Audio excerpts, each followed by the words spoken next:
포피의 손을 잡아요. 포피의 귀를 기울여요. 마음을 열고 포피와 친구 되면 당신의 눈이 되어 세상을 보여드려요.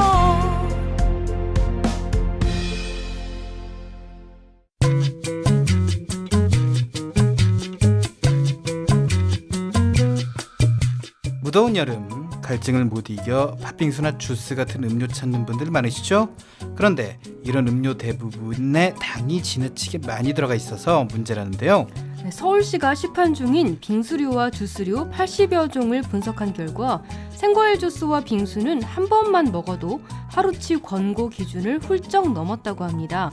특히 여럿이 나눠 먹는 빙수보다 주로 혼자 마시는 생과일 주스에서 더 많은 당분을 먹게 된다고 하는데요. 과일은 천연당류여서 괜찮다거나 커피보다 몸에 좋을 것이라고 생각해 과일 주스를 선택하는 경우가 많지만 서울시가 조사한 생과일 주스 중에서는 WHO 하루 권장량의 3.5배에 달하는 제품도 있었다고 합니다. 편의점 등에서 판매하고 있는 건강 음료도 생각보다 당이 많이 함유돼 있고요. 운동이나 야근 후에 마시는 에너지 음료는 시판 중인 가당 음료 중 당류 함량과 열량이 가장 높다고 합니다. 당이 많기로 널리 알려진 탄산 음료는 또 말할 것도 없고요. 이렇게 당을 많이 먹는 식생활을 계속하면 비만과 충치 외에도 당뇨와 심장병 등 심각한 질환의 발병 위험이 높아지는데요. 전문가들은 빙수나 아이스크림, 과일 주스와 탄산음료 등을 많이 먹으면 갈증이 더 심해진다며 땀을 많이 흘렸다면 물을 마셔 수분을 보충하는 것이 좋다고 말을 합니다. 더위를 달래주는 시원한 과일 주스나 시럽이 듬뿍 든 아이스 아메리카노 등을 전혀 안 먹을 수는 없겠지만 조금은 줄어나가려고 노력해보는 건 어떨까요? 그럼 8월 1일 월요일 내 손을 잡아요. 출발합니다.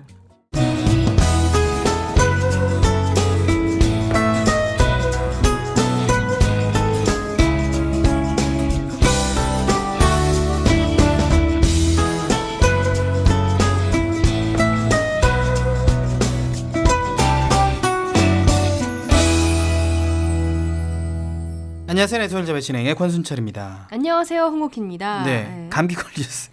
예, 지금 단번에 아시네요. 목소리가 좀 맹맹하죠? 아니, 코맹맹이 소리를 내는 홍옥희 씨 목소리를 처음 들어봐요.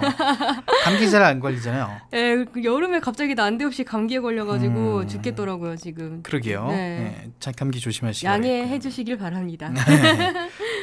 코맹맹이 소리를 정말 처음 들어봅니다. 네, 몸 관리 굉장히 잘하시는 분인데. 네. 아무튼 그 몸 관리에 있어서는 정말 당을 좀 줄여야 된다는 것은 뭐 만고의 진리가 아닌가 하는 생각도 들고요. 네네네.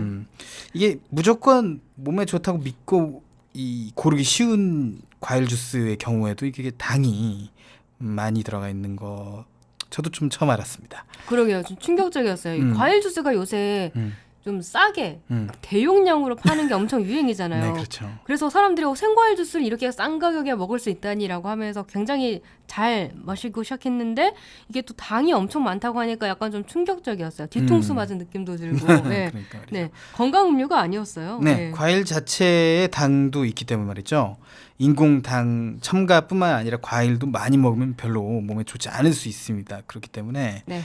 적당히 먹는 게 중요하고 뭐 권장량이 있지 않습니까? 그 권장량에 좀 맞춰서 먹는 것도 중요할 것 같은데 네.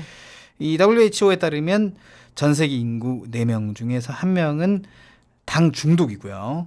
설탕의 중독성은 마약이 코카인이 있지 않습니까? 코카인의 8배라는 분석도 있는데요.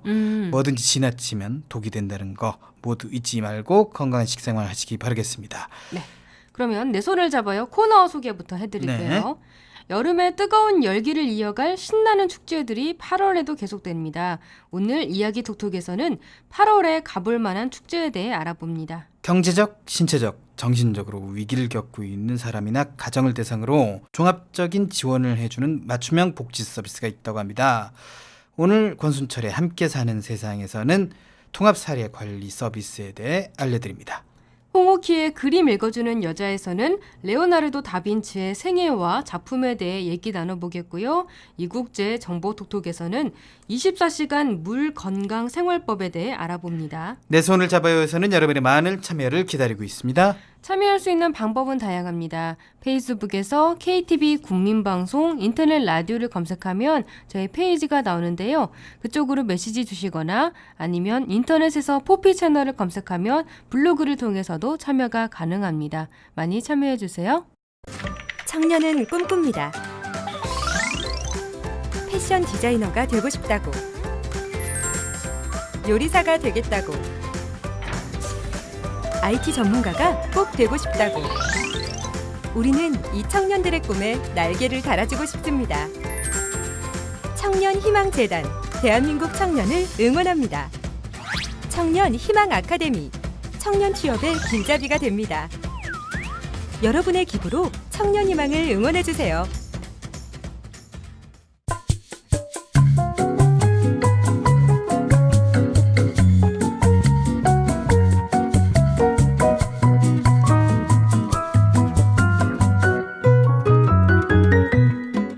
무더운 여름날에는 물에서 노는 게 최고죠. 그런데 단순히 물가에서 노는 차원을 넘어선 대규모 물놀이 행사가 있다고 합니다. 바로 여름 휴가철에 맞춰 각 지역에서 마련한 신나는 물축제가 그것인데요. 와, 그런 게 있나요? 네. 물축제. 벌써 이름만 들어도 시원해지는 기분인데요. 네, 그렇죠. 이 물축제에 참가해 차가운 물을 흠뻑 뒤집어 쓰면 이 여름 더위는 저만치 달아난다고 합니다. 여름 휴가 겸 찾아가서 시원하게 즐길 수 있는 전국의 여름 물축제 4가지를 소개해 드릴게요. 먼저 한국의 대표적인 물축제로 꼽히는 전남 장흥의 물축제인데요. 올해는 7월 29일부터 8월 4일까지 가장 뜨거운 휴가 기간 일주일 동안 장흥읍 탐진강 수변공원 일대에서 열립니다. 물싸움 교전을 벌이는 거리 퍼레이드 살수 대첩을 시작으로 퍼레이드가 지나가는 곳마다 시원한 물줄기가 쏟아지고요.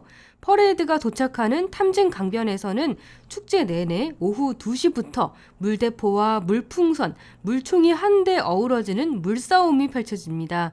축제의 하이라이트인 이른바 물난장인데요. 심지어 소방차와 헬기까지 동원될 정도로 이 규모가 엄청나다고 하네요. 아, 소방차와 헬기가 이런 물축제에서도 큰 역할을 하고 있는데요. 네. 자, 저도 당장이라도 장흥에 달려가고픈 심정인데요. 이런 물상 외에도 다양한 즐길거리가 마련돼 있죠? 네, 그렇습니다. 이 장흥 지역의 전통놀이인 장흥 고 줄다리기가 수중에서 재현되는가 하면 맨손으로 물고기 잡기 등의 체험 이벤트도 마련돼 있고요. 이 밖에도 뗏목, 수상자전거, 카누, 워터볼, 바나나보트 등이 탐진강 위에 띄워집니다. 또 매일 밤 패션쇼와 뮤지컬, 청소년 음악축제, 인디밴드 공연 등이 펼쳐지니까요. 관심 있으신 분들은 당장 장흥으로 여행 계획 세워보시길 바랍니다. 네, 또 다음 물축제는 어떤 건지 기대가 되는데요. 두 번째 물축제는 바로 산천어 축제로 유명한 강원도 화천의 쪽배 축제입니다. 7월 23일부터 8월 7일까지 16일 동안 북한강 붕어섬 일원에서 개최되는데요. 축제 기간 북한강에서는 수상 자전거인 월엽 편주를 비롯해 카약, 카누, 범퍼보트, 워터슬라이드, 물놀이 등 다양한 체험 행사가 준비된다고 합니다. 그렇군요. 수상 스포츠 좋아하시는 분들은 화천으로 가보시면 좋겠네요. 네. 자, 그리고 쪽배 축제라는 이름에 걸맞는 행사도 준비되어 있다고요? 네, 축제의 백미인 대한민국 창작 쪽배 콘테스트는 각자 종이로 쪽배를 만들어서 인간 동력만으로 경주를 벌이는 이색 대회로 해마다 인기를 끌고 있고요. 이외에도 8월 5일과 6일에는 전국 카누 대회와 드래곤 보트로 불리는 용선 대회도 예정돼 있고 국악 공연과 연주회 등 즐길 거리도 풍성하다고 합니다. 또 입장 요금의 일부를 지역 상점 등에서 사용할 수 있는 화천 사랑 상품권으로 돌려줘서 지역 상권에도 활성화되고 있다고 하네요. 아, 그러면 체험객 입장에서도 입장료가 아깝지 않겠어요, 그죠? 그렇죠. 네. 그렇죠. 상품권 이거 좋은 것 같습니다. 축제도 즐기고 상품권 받아서 쇼핑도 하고 네네. 날짜 휴가를 보내실 수가 있겠어요. 이 기회 놓치지 마시기 바랍니다. 자, 또 다음 축제는 어떤 곳인가요? 네, 다음은 강원도 태백에서 7월 29일부터 8월 7일까지 열흘간 열리는 태백 한강 낙동강 발원지 축제입니다. 한강 낙동강 발원지인 황지 연못에서 소원 성취 체험과 발원수 조격 체험 등 다양한 체험과 마당극, 문화공연, 전통 혼례 등의 볼거리가 마련됩니다. 특히 축제의 하이라이트는 8월 6, 7일에 열리는 얼쑤절쑤 물놀이 난장인데요. 이름만 들어도 재밌죠? 네. 그러게요. 얼쑤절쑤. 벌써 흥겨운 느낌이 확 드는데요. 이것도 대규모 물놀이 행사인가 보네요. 그렇죠? 네, 맞습니다. 축제 기간 시내 한복판에 300m 길이의 초대형 워터 슬라이드가 설치되고 게릴라 물폭탄과 거품폭탄이 쏟아지는 거리에서 다양한 형태의 물놀이가 펼쳐진다네요. 또 축제 기간 내내 해발 고도 1000m가 넘는 리조트의 야외 공간에서 무료로 심야 영화도 상영한다고 하니까 더 기대가 됩니다. 그래요.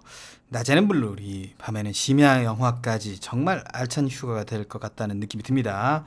특히 이 태백은 말이죠. 다른 지역보다 한결 더위가 덜한 곳 아니겠습니까? 네, 좀 그쵸. 시원하고요. 네, 그렇죠, 그렇죠. 고원 도시 태백에서 서늘한 여름을 경험하시기 바라겠습니다. 자, 다음 네 번째 물축제는 또 어떤 곳이죠? 네, 다음은 호수의 도시 충주에서 7월 30일부터 8월 7일까지 열리는 충주 호수축제입니다. 인공호수인 탕금호에 대규모 수상 워터파크를 설치하고 다양한 물놀이와 체험 행사를 진행하는데요. 축제장은 5개 구역으로 나뉘어서 수상 체험존에서는 바나나 보트, 땅콩 보트, 카누, 카약, 수상 자전거 등을 즐길 수 있고요. 물 이벤트 존에서는 창작 보트 경주 대회, 큐브 줄다리기, 수중 림보, 얼음 깨기 등 다양한 이벤트가 열립니다. 또 물놀이 존에는 워터 슬라이드와 풀장이 선실되고 전시 및 놀이 존에는 빛 터널과 어린이 놀이터, 캠핑 존에는 텐트 100동이 설치된다네요. 네, 수상 레저에 물놀이에 캠핑까지 5개 구역을 돌아다니면서 즐기는 것도 좀 뭐 심심할 틈이 없을 정도로 굉장히 즐겁겠어요. 그쵸, 그쵸. 게다가 축제 기간 매일 저녁에는 시원한 맥주와 문화 공연을 즐길 수 있는 맥주 페스티벌도 열린다고 하니까요. 8월 7일 축제가 끝나기 전에 서둘러 가보시기 바랍니다. 네, 얘기만 들어도 시원해지는 여름 물축제 소식 잘 들었습니다. 자, 물축제 외에도 또 다양한 축제들이 준비돼 있죠? 네, 1년 중 가장 핫한 축제들이 8월에 많이 몰려 있는데요. 그중에 가장 유명한 것 중 하나가 바로 인천 펜타포트 락 페스티벌입니다. 순철 씨도 관심 많으시죠? 락! 네. 펜타코트 락 페스티벌은 정말 유명합니다. 네, 그렇죠. 저도 꼭 가보고 싶던 축제가 이 축제예요. 순철 씨는 진짜 재밌게 즐길 것 같아요. 네, 그렇습니다. 올해는 며칠부터 열리죠? 네, 올해는 8월 12일부터 14일까지 인천 송도 달빛축제 공원에서 열립니다. 1990년대 모던록을 대표하는 밴드 스웨이드와 위저가 페스티벌을 이끈다고 하고요. 김광석 20주기 기념 공연과 한국을 대표하는 기타리스트 3인이 한데 뭉치는 펜타포트 슈퍼밴드 공연도 기대를 모으고 있습니다. 이외에도 EDM, 레게, 삼바 등 다양한 장르의 공연이 새벽 4시까지 이어지기 때문에 제대로 즐기려면 무한 체력이 꼭 필수라고 하네요. 네, 순철 씨 체력 괜찮죠? 아, 새벽 4시까지 이어진다고 하면 제가 5살만 어렸어도 어떻게 좀 가보겠는데 이게 안 될 것 같네, 체력이. 5살만 어리면 되는 건가요? 네, 그 정도면 될 것 같아요. 네, 그렇군요. 네. 나이가 근데 무슨 상관이겠어요? 네, 그쵸? 그래요. 내 도전해 나이가 보세요. 어때서. 네. 네. 자, 마음은 있긴 한데 이 남은 시간 동안 좀 더 고민을 좀 해보고 결정을 내려야 될 것 같습니다. 네. 자, 또 음악과 영화가 함께 어우러진 축제도 있다고요? 네, 8월 11일에서 16일까지 충북 제천 청풍호에서 열리는 제천국제음악영화제인데요. 이 영화제는 1회부터 지금까지 전 상영작을 음악 영화로 채워왔는데 올해도 8개 섹션에 걸쳐 역대 최다인 105편의 영화를 만나볼 수 있다고 합니다. 개막작은 브라질 영화 바이올린 티처로 남미 최고의 오케스트라 단원을 꿈꾸는 바이올리니스트가 오디션에서 탈락하고 상파울루 슬럼가 공립학교에서 음악을 가르치는 이야기라고 하네요. 이외에도 국카스텐, 에픽하이, 10cm, 정기고 등이 출연하는 공연도 열린다고 하니까요. 음악과 영화를 좋아하시는 분들은 꼭 가보셨으면 좋겠습니다. 아, 이 축제도 가보고 싶은데 펜타포트 페스티벌하고 날짜가 좀 겹쳐요. 좋아하시는 네네. 분들은 어떤 축제에 가면 좋을지 행복한 고민을 하셔야 될 것 같습니다. 좀 이게 자기 음악 취향에 따라 그러니까 선택하시면 말이죠. 될 것 같아요. 제가 볼 때는 약간 정말 정통 락앤롤을 좋아하시는 분들은 펜타포트를 가시면 좋을 것 같고요. 또 발라드, 부드러운 거, 또 힙합 이런 거 좋아하시면 또 이 청풍호에서 열리는 축제. 네. 제천 뭐죠? 가시면 제천 국제 음악 영화제. 네, 제천 국제 음악 영화제 가시는 것도 좋을 것 같네요. 네. 자, 이런 음악 축제 외에 또 가볼 만한 이색 축제들 소개해 주시죠. 네, 7월 30일부터 8월 6일까지 경북 봉화에서 열리는 봉화 은어 축제도 있고요. 물고기를 잡는 뜰채인 반두잡이와 맨손잡이 이 두 가지로 은어잡이 행사가 진행되는데요. 은어 잡기가 끝나면 숯불에 구운 은어를 바로 먹어볼 수 있어서 인기라고 합니다. 시원한 물놀이와 수상 레저도 함께 즐길 수 있으니까요. 가족들과 함께 찾아보시면 좋을 것 같네요. 은어가 맛이 좀 깔끔해서 좋아하시는 분들이 많던데 직접 잡아서 즉석에서 구워 먹으면 더 맛있을 것 같다는 생각이 듭니다. 또 스페인의 토마토 축제와 비슷한 축제도 있다고 들었어요. 네, 8월 12일부터 15일까지 강원도 화천에서 열리는 토마토 축제입니다. 매년 수만 명이 모여서 토마토를 먹고 즐기는 대축제로 지난해는 관광객 11만 5천 명이 화천 토마토 축제를 찾았다는데요. 토마토 새총 쏘기, 토마토 슬라이딩, 토마토 물총 게임 등 몸을 내던져서 즐기는 프로그램이 많기 때문에 옷을 버릴 각오를 하고 여벌의 옷을 필수로 챙겨 가셔야 합니다. 정말 토마토에 미친 분들이 가시면 좋을 것 같아요. 토마토에 미친 분들. 빨간색 좋아하시는 분들, 아, 예. 정렬을 좋아하시는 분들이 가시면 좋을 것 같다는 생각이 드네요. 뭔가 그런 남미의 분위기를 느끼고 싶으신 그러니까요. 분들도 가면 좋고. 세뇨리타. 네. 특히 토마토로 가득 채워진 곳에 숨겨놓은 금반지를 찾는 황금 반지를 찾아라라는 프로그램이 있는데요. 이걸 하다 보면 수많은 사람들이 토마토를 뒤집어 써서 이 붉은 물결을 이루는 장관을 연출한다네요. 이 반지가 금반지가 뭔지. 이 반지 찾기 행사 때마다 농가에서 쓰고 남은 약 8톤 가량의 토마토가 투입된다고 하니까요. 이것도 참 독특하고 재미있는 축제가 될 것 같아요. 이제 약간 좀 맛이 떨어진, 급이 떨어지는 토마토를 좀 투입해서 농민들에게 또 도움을 주는 그죠. 그런 행사가 될 것 같습니다.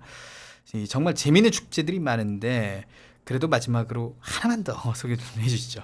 네, 올해로 3회를 맞이하는 국내 최대 규모의 불꽃쇼 자라섬 불꽃축제도 소개할게요. 8월 12일부터 15일까지 경기도 가평 자라섬에서 열리는데요. 한여름밤의 키스라는 부제로 기획된 이번 축제는 국내 최초 불꽃 퍼포먼스 쇼인 키스 더 춘향과 대규모 물총 싸움인 세상에서 가장 시원한 도전을 중심으로 인디밴드와 비보이 공연 등으로 다양하게 구성되어 있습니다. 또 최대 1,600명을 수용할 수 있는 대규모 캠핑장도 조성된다고 하니까요.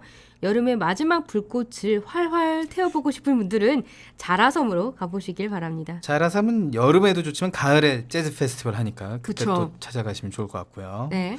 자, 8월을 뜨겁게 달굴 축제들 알아봤고요. 이외에도 수많은 축제들이 열리니까 어디든지 가셔서 올여름 잊지 못할 추억 만드시기 바랍니다. 내 손을 잡아요에서는 여러분의 많은 참여를 기다리고 있습니다. 알고 싶은 정보가 있다, 방송에 참여해보고 싶다, 함께 나누고 싶은 사연이 있다, 모두 좋습니다. 페이스북에서 KTV 국민방송 인터넷 라디오를 검색하면 저희 페이지가 나오는데요. 주저하지 마시고 저희에게 메시지 보내주세요. 그리고 인터넷에서 포피 채널을 검색하면 블로그를 통해서도 참여가 가능합니다. 네, 방송을 들을 수 있는 방법도 알려드릴게요. KTV 국민방송 홈페이지와 모바일 앱 팟빵으로 접속하면 실시간으로 들을 수 있습니다. 그리고 유튜브를 통해서도 만날 수 있고요. 혹시 실시간으로 진행되는 방송을 놓친 분들은 팟캐스트 서비스를 이용하면 다시 들을 수 있습니다.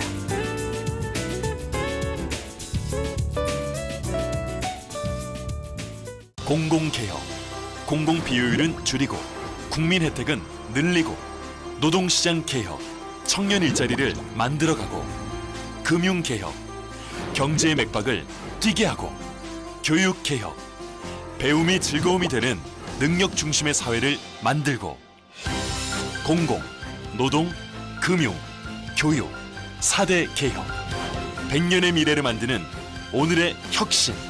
미래가 있는 나라의 오늘은 달라야 합니다.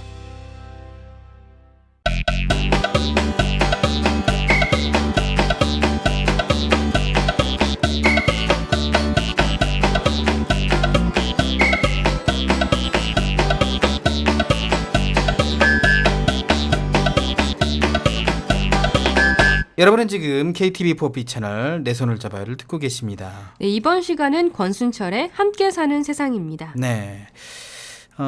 이번 시간은 복지, 장애 관련 정책이나 정보를 알아보는 함께 사는 세상입니다. 신설 코너예요. 오늘은 통합 사례 관리 서비스에 대해 알아볼 텐데요. 네, 근데 이 통합 사례 관리 이거 많이 들어본 것 같은데요. 지난번에 읍면동 복지 허브화에 대해서 얘기할 때 나왔던 정책이죠? 네, 맞습니다. 먼저 통합 사례 관리란 무언지 실제 사례를 통해서 설명을 좀 해드릴게요. 일용직 근로자였던 A씨는 불황으로 일감이 끊기면서 올해 초까지 몇 달째 실업 상태였습니다.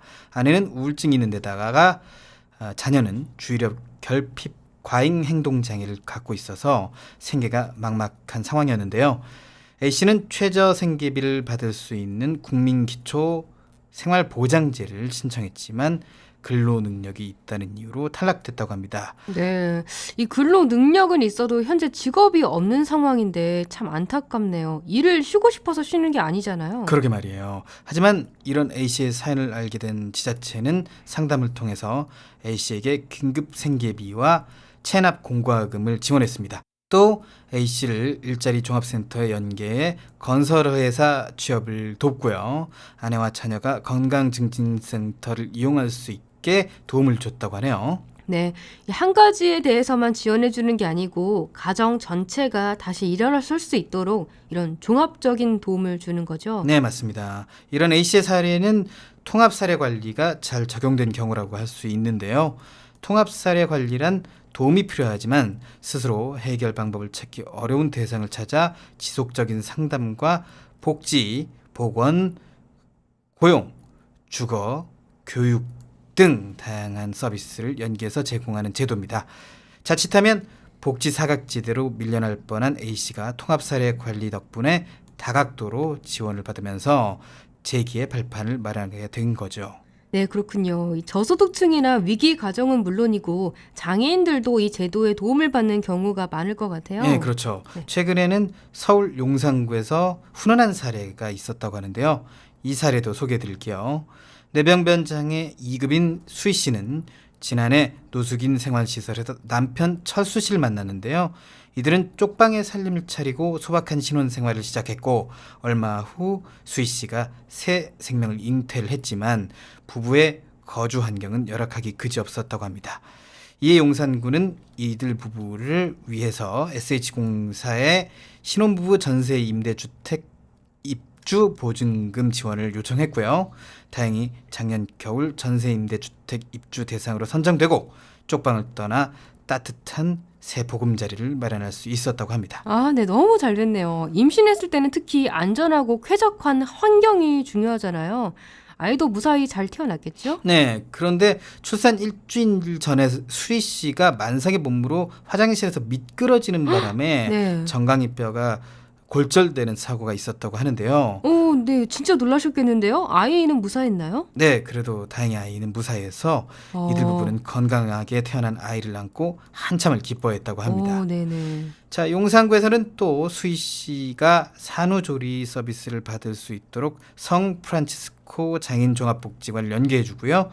산후조리가 끝난 뒤에도 마포 장애인 종합복지관에서 파견하는 가정방문 산후도우미의 도움을 받을 수 있도록 해줬답니다. 네, 임대주택의 산후조리까지 꼭 필요한 서비스를 골라서 제공해줬군요. 네, 그리고 또 이들 부부는 혼인신고와 자녀 출산까지 마쳤지만 경제적인 어려움으로 결혼식을 올리지 못하고 있었는데요. 이런 사연을 듣고 구청에서 근처 성당을 연계해줘서 얼마 전 이들은 성당에서 정식으로 100년 가약을 맺었다고 하네요.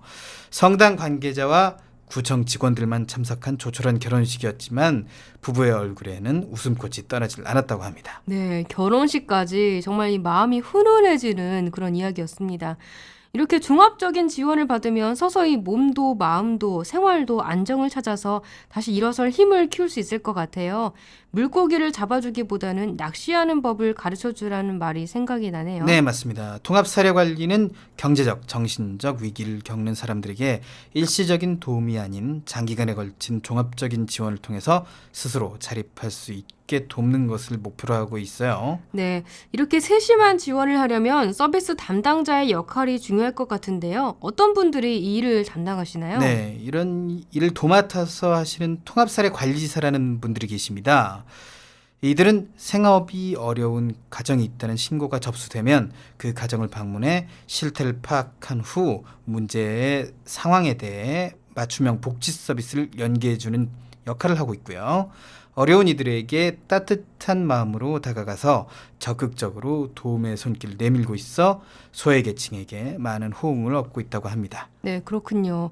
주로 어떤 분들이 도움을 받고 있는지 그것도 궁금한데요. 네, 얼마 전 사회보장정보원이 발표한 지자체 통합사례관리 사업 운영 현황에 따르면 2012년 이 서비스를 시작한 후 4년 동안 25만 가구가 도움을 받아 상황이 개선된 것으로 조사됐는데요.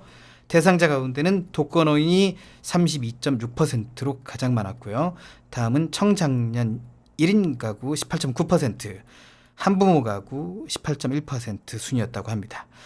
얼마 전에는 경남 창녕에서 집에서 의식을 잃고 쓰러져 있던 80대 노인을 통합사례관리사가 발견해 신속하게 응급구조대에 연락한 덕분에 무사히 생명을 구한 사례도 있었다고 하네요. 네, 하마터면 고독사로 이어질 수도 있었던 상황인데 정말 다행이네요. 이런 사례관리 대상자분들을 빠뜨리지 않고 발굴하는 것부터가 중요한 일이겠어요. 네, 조사에 따르면 대상자가 스스로 도움을 요청한 경우가 48.2%로 가장 높게 나타났지만 사례관리사나 이웃이 발굴한 대상자도 44.4%나 된다고 했어요. 주위에서 도움이 필요한 분들이 없는지 항상 살펴보는 습관을 모두 좀 가지시면 좋을 것 같다는 생각이 듭니다. 네, 맞습니다. 그리고 이분들이 주로 어떤 도움을 필요로 하는지도 궁금해요. 그동안 제공된 서비스를 살펴보면 말이죠. 아무래도 경제적 지원이 가장 많이 이루어졌고요. 다음은 신체 건강과 보건의료 지원, 그리고 정신건강 지원과 주거 환경 지원 개선 순이었다고 합니다. 어떤 부분에서든 어려움을 겪고 있는 분이 주위에 보이면 직접적이든 간접적이든 도움의 손길을 내밀어 보는 게 어떨까 싶어요. 네, 맞는 말씀이에요. 그러면 이 통합사례관리 서비스와 지난번에 알아본 읍령동 복지허브화는 어떻게 연계가 이루어지나요? 네, 그동안 통합사례관리는 시군구 단위에서 진행돼 왔는데요. 보건복지부는 앞으로 통합사례관리를 읍면동 단위까지 확대한 이 읍면동 복지허브화를 통해서 맞춤형 복지를 확대해 나갈 예정입니다. 앞으로는 더욱 촘촘한 복지 서비스가 이루어지겠네요. 복지 사각지대까지 구석구석 찾아가는 통합 사례 관리 서비스 앞으로도 기대해 보겠습니다. 내 손을 잡아요에서는 여러분의 많은 참여를 기다리고 있습니다. 알고 싶은 정보가 있다, 방송에 참여해 보고 싶다, 함께 나누고 싶은 사연이 있다, 모두 좋습니다. 페이스북에서 KTV 국민방송 인터넷 라디오를 검색하면 저희 페이지가 나오는데요. 주저하지 마시고 저희에게 메시지 보내주세요. 그리고 인터넷에서 포피 채널을 검색하면 블로그를 통해서도 참여가 가능합니다. 네, 방송을 들을 수 있는 방법도 알려드릴게요. KTV 국민방송 홈페이지와 모바일 앱 팟빵으로 접속하면 실시간으로 들을 수 있습니다. 그리고 유튜브를 통해서도 만날 수 있고요. 혹시 실시간으로 진행되는 방송을 놓친 분들은 팟캐스트 서비스를 이용하면 다시 들을 수 있습니다.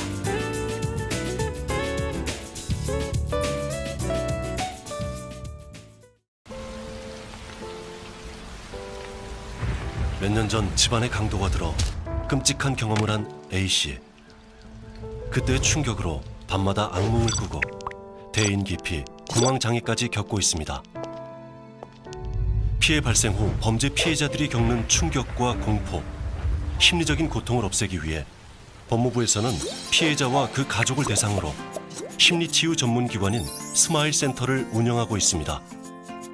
스마일센터는 범죄 피해 전문 심리치유기관으로 피해자들이 심리적 안정을 찾고 일상생활로의 복귀를 도울 수 있도록 장기적인 심리치료는 물론 법률 지원 및 임시 거처까지 제공하고 있습니다. 스마일 센터 이용 방법은 범죄 피해자 지원센터 또는 검찰청, 경찰서에 지원 의뢰하거나 피해자 본인의 직접 신청도 가능합니다. 2010년 서울을 시작으로 부산, 인천 등 총 6개 지역에 설치된 스마일 센터는 2019년까지 전국 18개 주요 지역으로 확대 설치할 예정입니다. 범죄 피해자가 겪는 아픔은 우리 사회가 함께 돕고 치유해 나가야 할 상처입니다.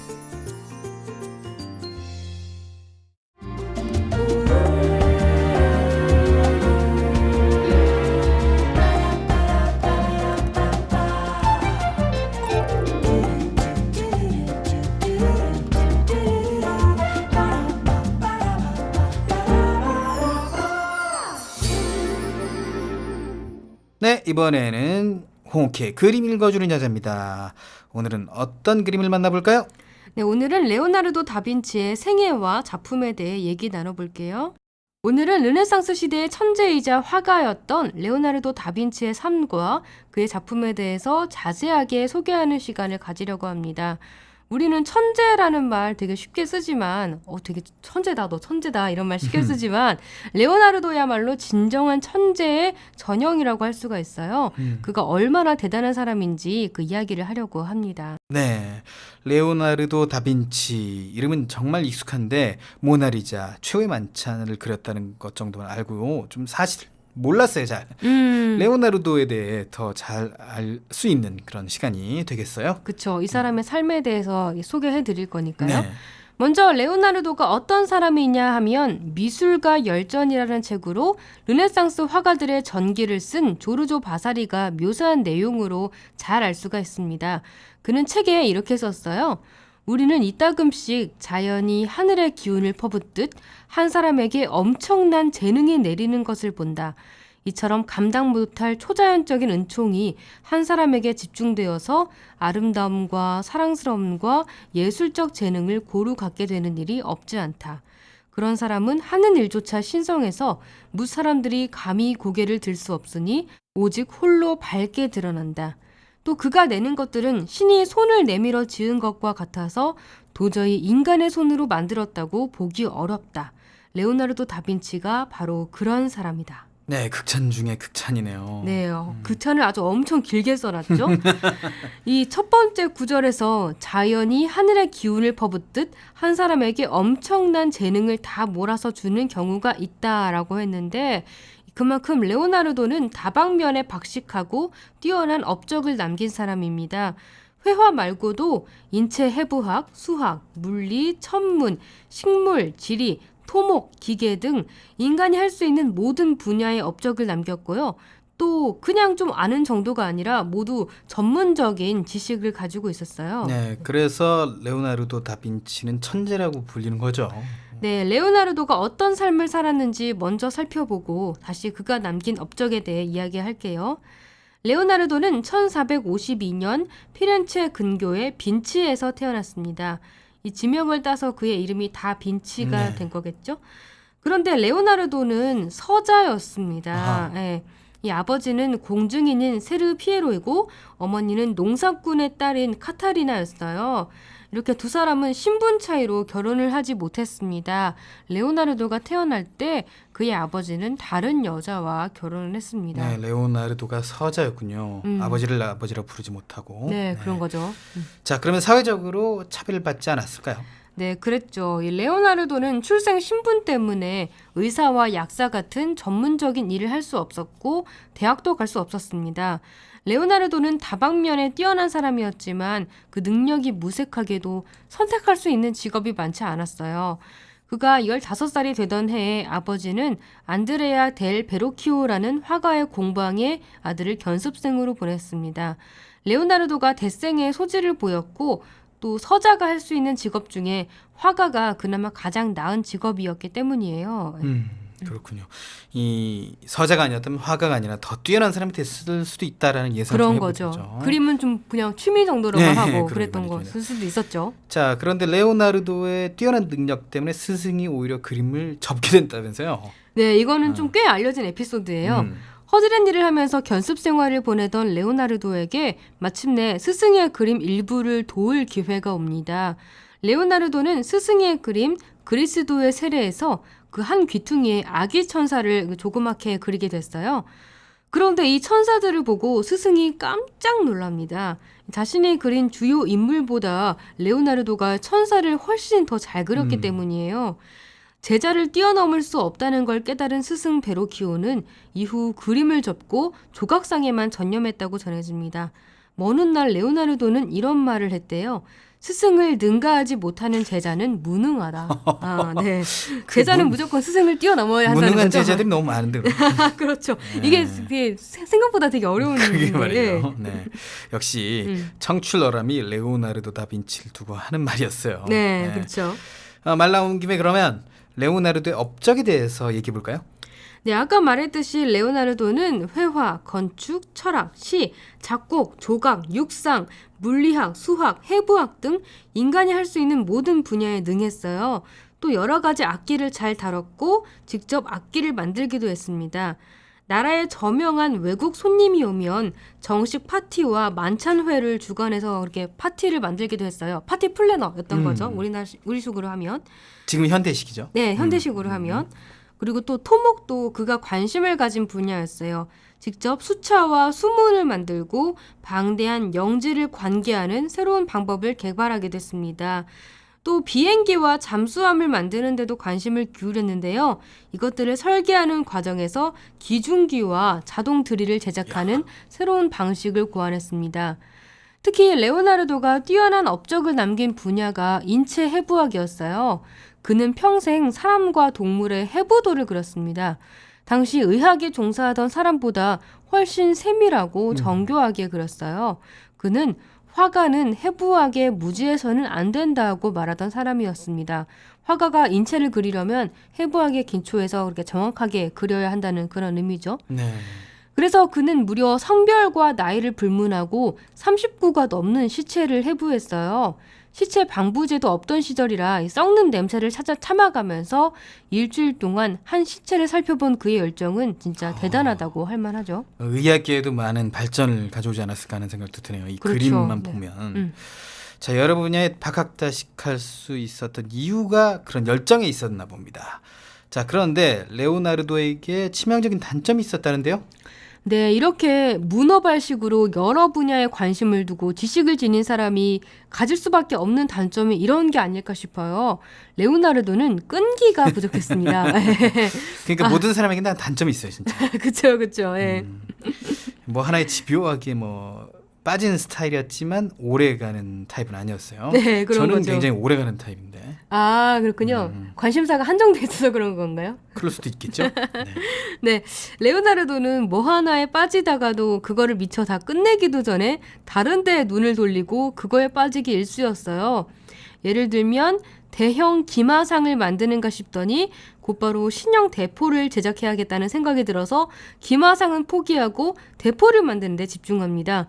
그런데 또 대포 만들다 말고 시장에서 팔리는 플랑드르 물감보다 더 나은 물감을 만들고 싶은 유혹을 느껴서 또 물감에 집중하기 시작해요. 이렇게 레오나르도 머릿속은 쉴 새 없이 뭔가를 해야겠다는 그런 생각으로 가득 차 있었습니다. 그래서 한 번 시작한 일을 끝까지 마무리한 경우가 드물었어요. 그는 87살까지 살았지만 그가 완성한 일은 더 일찍 죽은 사람보다 터무니없을 정도로 적습니다. 그만큼 이렇게 완성한 일이 없다는 거죠. 또 주문받은 그림도 끝까지 완성하지 못한 일이 잦았어요. 이 모나리자도 눈썹이 없는 미완성작으로 알려져 있잖아요. 네. 그러니까 레오나르도가 확실히 완성한 그림은 20점이 채 되지 않습니다. 아, 그래요. 정말 특이하면서도 뭔가 눈썹이 없는 모나리자가 또 매력적이라고 얘기하는데 이게 미완성품이었어, 그렇죠? 네. 다방면의 능력이 있고 아는 게 많다 보니까 너무 좀 하고 싶은 일이 많았나 봅니다. 네. 그런데 이렇게 여러 가지 일을 할 수 있었던 이유가 있어요. 레오나르도가 체질적으로 건강하기도 했고 또 본인도 건강에 굉장히 신경을 많이 쓰는 사람이었기 때문이에요. 그러니까 자기 관리를 굉장히 철저히 했던 사람이는 거죠. 레오나르도는 하루를 바쁘게 보내도 체력적으로 문제가 없는 사람이었어요. 심지어 레오나르도는 당시로서는 굉장히 장수해서 87살까지 살았었죠. 지금으로 생각하면 120세까지 살았을 가능성이 높은 그렇죠. 그런 장수한 사람이었군요. 역시 뭐 타고나야 됩니다, 이런 것도. 타고나게 되고 본인 스스로 관리도 했고 예, 그런 거죠. 그래서 레오나르도가 건강을 위해서 채식을 선호했다는 얘기가 있습니다. 네, 이 당시 로마 사람들은 굉장히 기름진 음식을 푸짐하게 먹는 게 식습관이었어요. 하지만 레오나르도는 샐러드, 과일, 채소와 면 등 이런 소박한 음식을 즐겨 먹었습니다. 그 중에서도 쌀과 야채로 걸쭉하게 만든 스프를 좋아했다고 해요. 죽 같은 거네요. 네, 그렇죠. 심지어 자신의 건강관리 규칙을 종이에 써놨다고 합니다. 이렇게요. 원할 때 조금씩 먹어라. 화를 경계하고 슬픈 기분을 피하라. 의자에 앉거나 일어날 때 꼿꼿함을 유지해야 한다. 한낮에는 잠자지 말고 술은 절제해야 한다. 화장실에 가는 것을 미루지 말라. 무엇보다 머리를 잘 쉬고 마음을 즐겁게 유지하라. 네, 의사들이 자주 하는 말이에요. 네, 그렇죠.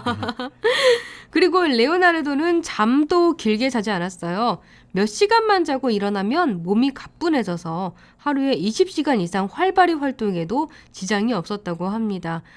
우리도 레오나르도처럼 이렇게 살면은 건강하게 장수할 수 있을까요? 저는 아마 더 스트레스를 받지 않았을까 생각합니다. 전 잠 못 자면 아주. 그렇죠.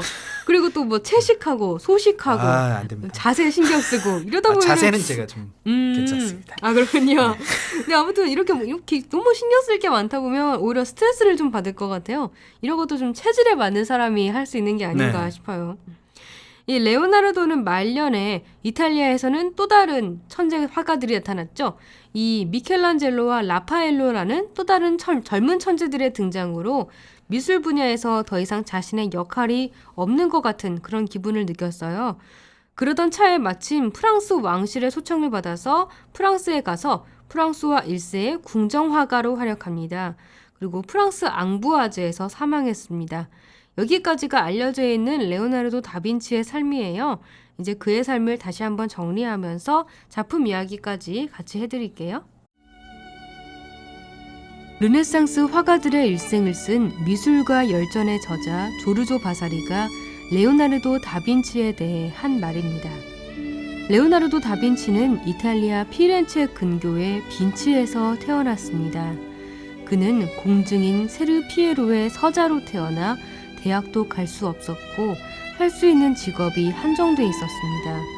그가 할 수 있는 가장 나은 직업이 화가였기에 아버지는 15살인 그를 안드레아 델 베로키오의 견습생으로 보냈습니다. 오랜 세월이 흐른 후 베로키오는 자신의 그림 그리스도의 세례의 한 귀퉁이에 천사를 그려 넣으라고 레오나르도에게 말했습니다. 그런데 레오나르도가 그린 천사가 자신이 그린 인물보다 더 뛰어나자 베로키오는 제자를 이길 수 없겠다는 것을 깨달았습니다. 이후 그는 그림 대신 조각에만 전념했다고 전해집니다. 레오나르도는 미술뿐 아니라 토목, 건축, 음악, 수학, 과학, 식물, 지리 등 인간이 할 수 있는 모든 일, 얻을 수 있는 모든 지식을 갖춘 천재로 알려져 있습니다. 특히 레오나르도가 큰 업적을 남긴 분야가 인체 해부학입니다. 의사보다 더 정교하게 해부도를 그린 데는 그가 39가 넘는 다양한 시체를 직접 살펴보고 그림을 그렸기 때문입니다. 그가 시체 냄새를 참아가며 해부도를 그린 것은 화가는 해부학에 무지해서는 안 된다는 그의 신념 때문이기도 했지만 지식에 대한 열정과 열망 때문이기도 했습니다. 그러나 그의 치명적인 단점은 끈기가 부족하다는 점이었습니다. 그는 너무나 아는 것이 많고 활동적인 탓에 한 가지를 하다가도 금세 다른 일에 눈을 돌리고 그 일에 몰두하곤 했습니다. 이것은 그림에 있어서도 마찬가지여서 그는 주문받은 그림을 완성하지 못하기에 일쑤였고 87살까지 살 동안 완성한 그림이 20점이 채 되지 않을 정도였습니다. 눈썹이 없는 모나리자도 레오나르도의 대표작이자 미왕석작 중 하나입니다. 눈썹을 그린 부분이 세월이 흐른 후에 떨어져 나간 것이라는 설도 있지만 확실히 밝혀진 것은 아닙니다. 모나리자는 레오나르도의 강점 중 하나인 스푸마토 기법으로 그려졌습니다. 스푸마토는 연기처럼 사라진다는 의미로 윤곽선을 희미하게 하고 색채를 부드럽게 하는 기법을 말합니다. 당시 기존 회화는 뚜렷한 윤곽선으로 인물을 그려 생기가 없고 딱딱한 조각상처럼 보이는 단점이 있었습니다. 레오나르도는 이 문제를 해결하기 위해 스푸마토 기법을 발명하고 인물에 실제 살아있는 것 같은 생기를 불어넣었습니다. 이 기법으로 모나리자만의 신비로운 미소가 만들어졌습니다. 세례 요한은 스푸마토 기법을 극대화한 작품입니다. 세례 요한은 십자가를 쥔 왼손을 가슴에 대고 오른손 검지를 하늘로 향하고 있습니다. 그는 모나리자처럼 묘하면서도 신비로운 미소를 짓고 있습니다. 뚜렷한 윤곽선이 없는 세례 요한은 검은 어둠 속에서 슬그머니 떠오른 것처럼 보입니다. 윤곽선이 없는데도 형태가 배경에 잠기지 않는 것이 레오나르도가 천재 화가로 불린 이유 중 하나입니다. 암굴의 성모도 스푸마토 기법으로 동굴 속의 어둠과 습기를 표현했습니다. 이 작품에서 레오나르도는 성모 마리아와 세례 요한, 아기 예수와 천사를 전형적인 피라미드 구도로 배치해 안정감을 줬습니다. 이처럼 레오나르도는 원근법을 완성하고 수학적으로 완벽한 비율과 구도로 그림을 그린 화가이기도 합니다. 최후의 만찬은 가운데 앉은 예수 그리스도를 소실점으로 해서 예수에게 시선을 집중시킨 한편 완벽한 원근법을 구사한 작품입니다. 또 12명의 제자를 나란히 앉히고 3명씩 묶어 4개의 작은 삼각형으로 만드는 등 안정감 있는 구도로 표현했습니다. 레오나르도는 말년에 프랑스 왕실의 초청을 받고 프랑스 왕 프랑수와 1세의 궁정화가로 살았습니다. 그는 그곳에서 건축과 운하 공사에 종사하다 87세의 나이에 숨을 거뒀습니다. 프랑스 화가 앵그르는 레오나르도를 존경하는 마음을 담아 프랑스와 1세의 품에서 조용히 숨을 거둔 레오나르도의 숭고한 죽음을 그렸습니다. 방대한 분량의 설계도와 쪽지, 연구 업적을 남긴 레오나르도가 죽음을 앞두고 한 말은 그가 얼마나 열정적인 천재였는지를 알 수 있게 합니다. 자, 누구보다 열심히 산 사람이 죽음을 앞두고 나는 나에게 주어진 시간을 허비했다고 말했다니 네. 진짜 대단하네요. 저는 죽음 앞두고 열심히 살았다 이렇게 생각할 것 같은데. 네, 그러게요. 레오나르도처럼 살아도 근데 인간은 누구나 죽음을 앞두고 후회를 느끼는 것 같아요. 아마 죽음 앞에 서면 누구나 다 후회가 느끼지 않을까요? 네. 오늘은 천재였던 레오나르도 다빈치의 삶과 그의 작품에 대해 살펴봤습니다. 청취자 여러분도 듣고 싶은 작품이 있으시다면 페이스북 KTV 국민방송 인터넷 라디오 페이지나 저희 블로그에 남겨주시면 되니까요. 언제든지 그림 읽어주는 여자의 문을 두드려 주시길 바랍니다.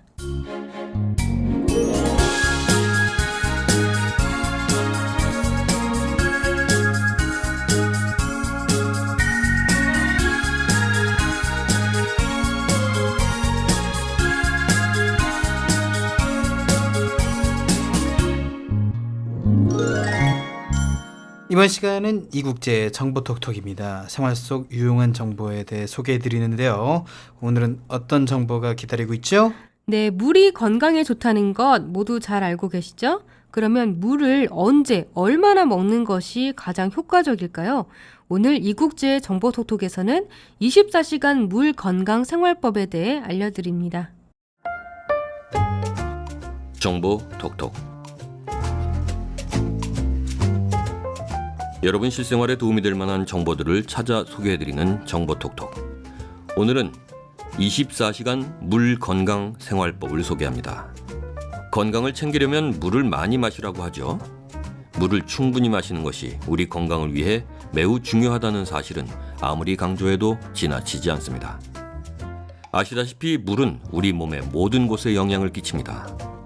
우리 몸의 70%가 물로 구성되어 있으니 당연하겠죠.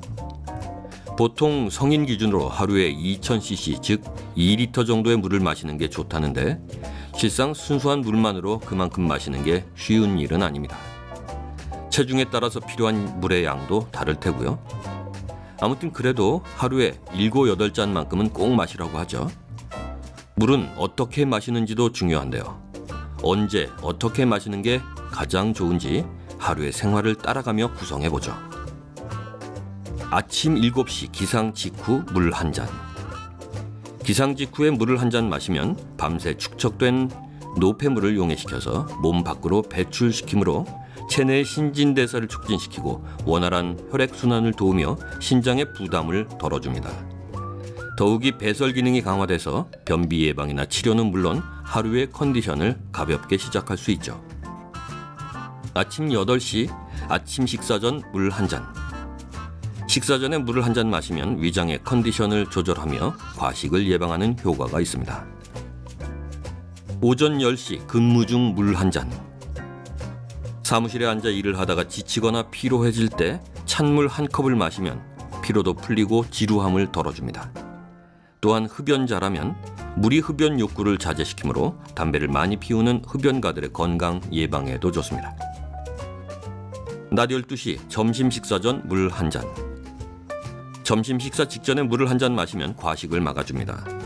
특히 외식을 많이 하는 직장인의 점심은 식당의 음식이 전반적으로 짜거나 매운데 이때 중간중간에 물을 조금씩 마셔주면 체내 염분 조절이 이루어지므로 성인병 예방에도 도움이 됩니다. 오후 3시 공복에 물 한 잔. 오후 3시경은 군것질 욕구가 생기거나 흡연 욕구가 강해지는 시간인데요. 이때 군것질이나 담배 대신에 물을 한 잔 마시면 군것질 욕구도 사라지고 흡연 욕구를 줄이는 데 도움이 됩니다. 저녁 7시 저녁 식사와 함께 물 한 잔. 대부분의 사람들이 과식하게 되는 저녁 식사 중간중간에 물을 조금씩 마셔주면 체내 염분 조절도 이루어지므로 성인병 예방에 도움이 되며 과식을 하지 않도록 도와줍니다. 밤 10시 잠자리 전 물 한 잔. 잠자기 전에 미네랄이 풍부한 물을 마시면 다음날 훨씬 가벼운 몸 상태를 느낄 수 있습니다. 네, 이렇게 하루 일과를 놓고 물을 언제 어떻게 마시는 게 좋을지를 구성해 봤는데요. 그렇다고 물 마시는 시간을 정해놓고 신경 쓰며 챙겨 드시라는 건 아니고요. 대략 일어나자마자와 잠들기 전에 한 잔씩 마시는 것이 좋고요. 아침, 점심, 저녁 식사 전에 한 잔씩 드시라는 것, 그리고 공복에 간간히 드시라는 얘기입니다. 앞에 말씀드린 방식으로 드신다면 대략 1300에서 1400ml 정도를 드시는 셈이니까 오히려 틈틈이 더 드시려는 노력을 하면 좋겠습니다. 네, 그럼 이번에는 물 건강 7계명이라는 걸 소개해드리죠. 하나, 하루에 반드시 7, 8컵 이상을 공복에 마신다. 둘, 가능한 한 냉장고에 넣어서 10도 이하로 차게 마신다. 셋, 받아놓은 물은 밀폐해서 24시간 안에 마신다. 넷, 미네랄이 함유된 물은 가능한 한 끓이지 말고 생수로 마신다. 다섯, 마시는 물은 알칼리성, 씻는 물은 약산성이 바람직하다. 여섯, 음주 후엔 반드시 2컵 이상의 찬물을 마신다. 일곱, 물은 천천히 마신다. 네, 이 물 건강 7계명을 냉장고에 붙여두고 온 가족이 실천하거나 다이어리에 끼워 넣고 다니면 좋겠네요. 네, 정보톡톡 오늘은 물을 건강하게 잘 마시는 방법에 대해서 말씀드렸습니다.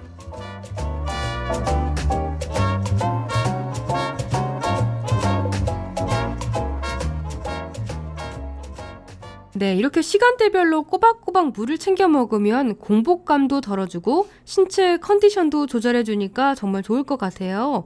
연예인들도 보면 항상 손에 생수병 들고 다니잖아요. 네. 네. 이 제한물이 비싸고 좋은 음식이라도 결국 신선한 물을 자주 마시는 것만 못한 것 같기도 합니다. 네, 뭔가 먹고 싶을 때 기왕이면 음료수보다는 물을 마시는 게 건강에도 좋고 다이어트에도 도움이 되겠죠. 가장 손쉬운 다이어트 겸 건강관리법 물 많이 마시기 모두 오늘부터 실천해 보시길 바라겠습니다. 자, 8월 1일 월요일 내 손을 잡아요. 저희가 준비한 소식은 여기까지입니다. 지금까지 진행의 권순철, 홍옥희였습니다. 함께해 주신 여러분 고맙습니다.